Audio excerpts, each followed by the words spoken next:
أعوذ بالله من الشیطان الرجیم بسم اللہ الرحمن الرحیم۔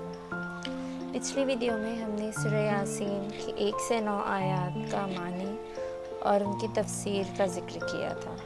For those of you who are watching it first time، سورہ یاسین جسے ہم بہت افضل مانتے ہیں، ہم ان ویڈیوز میں اس کی معنی اور اس کے نازل ہونے کی وجوہات کا ذکر کریں گے۔ اللہ تعالیٰ نے حضور صلی اللہ علیہ وسلم کو اسلام پھیلانے کے لیے بھیجا تھا۔ اس سورہ میں اس قوم کا ذکر ہے جنہیں ساری نشانیات بظاہر ہوتے ہوئے بھی انہوں نے اسلام قبول نہیں فرمایا۔ وَسَوَاءٌ عَلَيْهِمْ أَأَنذَرْتَهُمْ أَمْ لَمْ تُنذِرْهُمْ لَا يُؤْمِنُونَ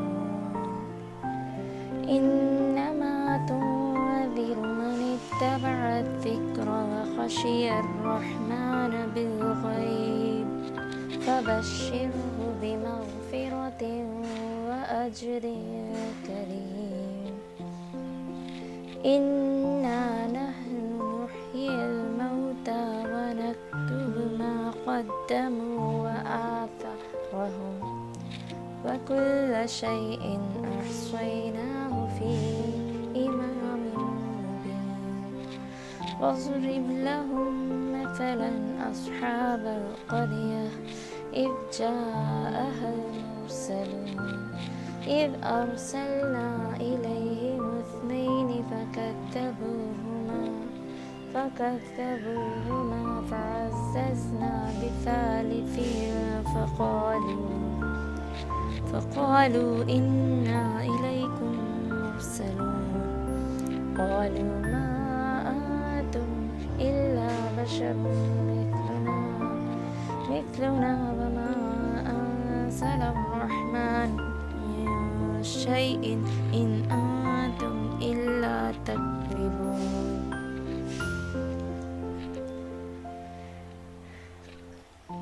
اس صفحہ پہ 10 سے 15 آیتوں کا ذکر ہے، ان کے معنی ہیں اور ان کے لیے دونوں باتیں برابر ہے، چاہے تم انہیں خبردار کرو یا خبردار نہ کرو، وہ ایمان نہیں لائیں گے۔ ان آیتوں میں اسی قوم کا ذکر ہے جن پر آپ صلی اللہ علیہ وسلم کو بھیجا گیا اسلام پھیلانے کے لیے، پر انہوں نے ایمان نہیں لایا۔ تم تو صرف ایسے شخص کو خبردار کر سکتے ہو جو نصیحت پر چلے اور خدائے رحمان کو دیکھے بغیر اس سے ڈرے، چنانچہ ایسے شخص کو تم مغفرت اور باعزت اجر کی خوشخبری سنا دو۔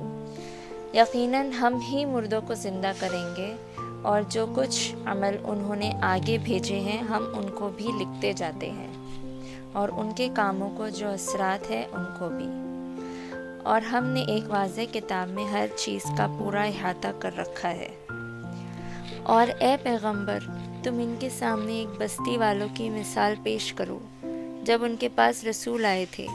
جب ہم نے ان کے پاس شروع میں 2 رسول بھیجے تو انہوں نے دونوں کو جھٹلا دیا، پھر ہم نے ایک تیسرے کے ذریعے ان کی تائید فرمائی، اور ان سب نے کہا کہ یقین جانو ہمیں تمہارے پاس رسول بنا کر بھیجا گیا ہے۔ انہوں نے کہا تمہاری حقیقت اس کے سوا کچھ بھی نہیں کہ تم ہم جیسے ہی آدمی ہو، اور خدائے رحمان نے کوئی چیز نازل نہیں کی ہے، اور تم سراسر جھوٹ بول رہے ہو۔ یعنی ان لوگوں کی ساری بدعملیاں بھی لکھی جا رہی ہیں، اور بدعملیوں کے جو برے اثرات ان کے مرنے کے بعد بھی باقی رہ جاتے ہیں وہ بھی لکھے جا رہے ہیں۔ جس طرح ہم صدقہ جاریہ کرتے ہیں جس کا ثواب ہمیں مرنے کے بعد بھی ملتا رہتا ہے، اسی طرح ایسے گناہ بھی ہوتے ہیں جو ہمارے مرنے کے بعد بھی ان کا گناہ ہمیں ملتا رہتا ہے۔ قرآن کریم نے اس بستی کا نام ذکر فرمایا ہے اور نہ ان رسولوں کا جو اس بستی میں بھیجے گئے تھے۔ بعض روایت میں کہا گیا ہے کہ یہ بستی شام کا مشہور شہر انطاکیہ تھی، لیکن نہ تو یہ روایتیں مضبوط ہیں اور نہ تاریخی قرآن سے اس کی تصدیق ہوتی ہے۔ دوسری طرف رسول کا لفظ عربی زبان میں ہر اس شخص کے لیے بولا جاتا ہے جو کسی کا پیغام لے کر دوسرے کے پاس جائے، لیکن قرآن مجید میں زیادہ تر یہ لفظ اللہ تعالیٰ کے بھیجے ہوئے پیغمبروں کے لیے استعمال ہوا ہے۔ اس لیے ظاہر یہی ہے کہ یہ حضرات انبیاء کرام تھے، اور بعض روایتوں میں ان کے نام بھی صادق، صدوق اور شلوم یا شمعون بتائے گئے ہیں، لیکن یہ روایت بھی زیادہ مضبوط نہیں ہے۔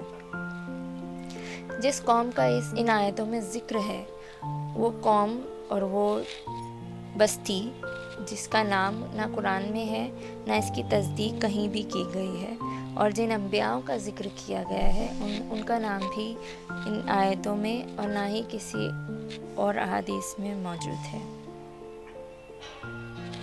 صدق اللہ العظیم۔